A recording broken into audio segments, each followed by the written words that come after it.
Hello and welcome to take 3 of this video.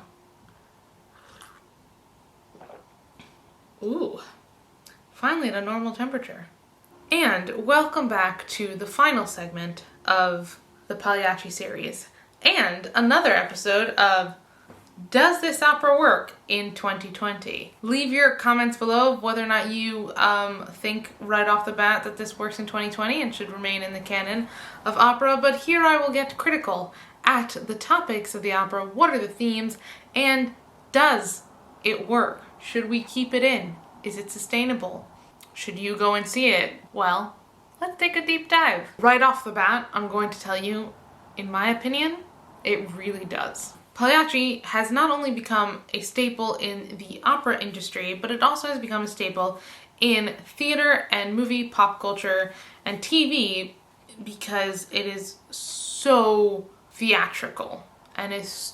So what is it saying? What are the lessons in this opera? Why do we keep coming back to it?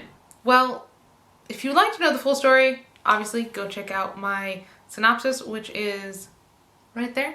Right there? Yeah, right there. But for now, let's continue with the story itself, with the lessons. We have a traveling show where everyone's a little bit too much in each other's business, or I would actually just say there are not enough women in the show to go around, which seems to still be something that Hollywood is very good at. It's like 1 woman for 7 men. That's a whole nother story. Secondly, we see lack of communication between husband and wife, and just people who are not well suited for each other sticking together. We see domestic violence, which is culminated by the murder of the woman on stage, which is something that opera is very famous for, but also movie and TV. And lastly, we see bullying and discrimination because of the way someone looks. All of those are very heightened in this opera, but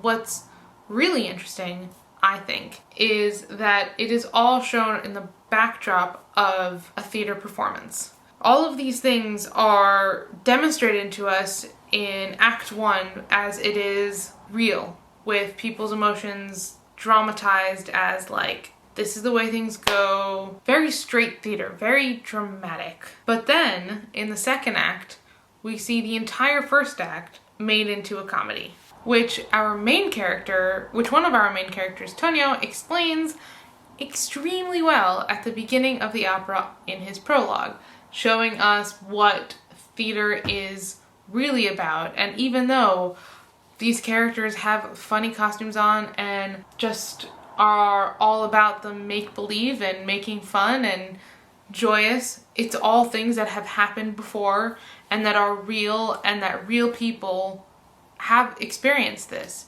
It's showing us how theater takes a situation and makes it understandable, makes it plausible, makes it something that we can then talk about. Because if we were just to look at the first act, we would then have to go home and decipher what happened and was it funny, was it okay? Whereas because it's a play within a play, they explain to us then and there what is meant to be funny, what is meant to be silly, what is meant to be taken seriously. But at the end of the day, it all falls apart. Our main character, who is meant to be this clown that just laughs at everything, says, I'm not the clown that laughs at everything. I'm the clown that no matter what I do, I will always be laughed at. I will always remain the clown. I will always remain the silly character that no one can take seriously. And even when I ask to be taken seriously, that's not going to happen. And we see that both with Canio and with Tonio in different ways. When Tonio confesses his love to Neda, he is told that's not meant for here, that's meant for the stage. And when Canio needs to take a break, to be listened to really understand what's going on, he is also laughed and mocked at, but also because it's part of the show. It's part of the charade that has to keep happening. Can you make light of a situation? Can we continue to make light of all these situations? When it comes to whether or not this opera, for the 2020 canon, does it hold up? Do we need an opera like this still today? If you ask me, I think yes. I think it's so relevant. It's the same things that we talk about now. Not much of the opera can be taken apart. Even the small details still exist today. Whereas for other operas of the time, it's things that we don't necessarily relate to, but that wasn't Leoncavallo's idea. After all, it is a verissimo opera where they take real life stories about real people and portray them. These aren't foreign concepts. These are things that live on till this day. So I return to that question. Does this opera make sense in 2020? Well, let's go over the themes again. We have domestic violence, which unfortunately is still a thing. Lack of communication between people of all kinds and relationships of all sorts, still a thing. We are not taught to discuss or talk or hear the word no. We are taught to voice our own opinions to our own detriment sometimes, without listening to the other person, without hearing the other person. Bullying people for the way they look only leads to greater things that we can talk about, which are things like racism or anti-Semitism, making sure that you bully someone because of something that is not in their control. Still something that happens today a lot, way too much. And then finally, the discussion of whether or not the arts matter and how they matter to our lives is still something that has been on everyone's minds, and more this year than any other year, with the arts being thrown to the side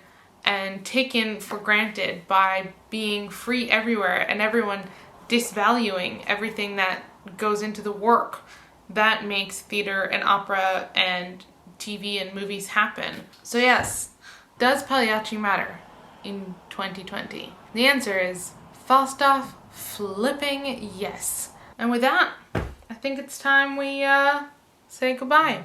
That's all, folks. Thank you so much for watching. I hope you enjoyed this video. Don't forget to like, comment, and subscribe, and hit that little notification bell so you can be notified when I make a new video. If you'd like to see more from me, don't forget to check out my Patreon, which is linked down below, and my completely free newsletter, which is also linked down below. In the meantime, have a great week. Don't forget to drink lots and lots of tea and watch an opera. They're everywhere now. Use the hashtag #DivaStudies if you're watching or learning, and see you soon.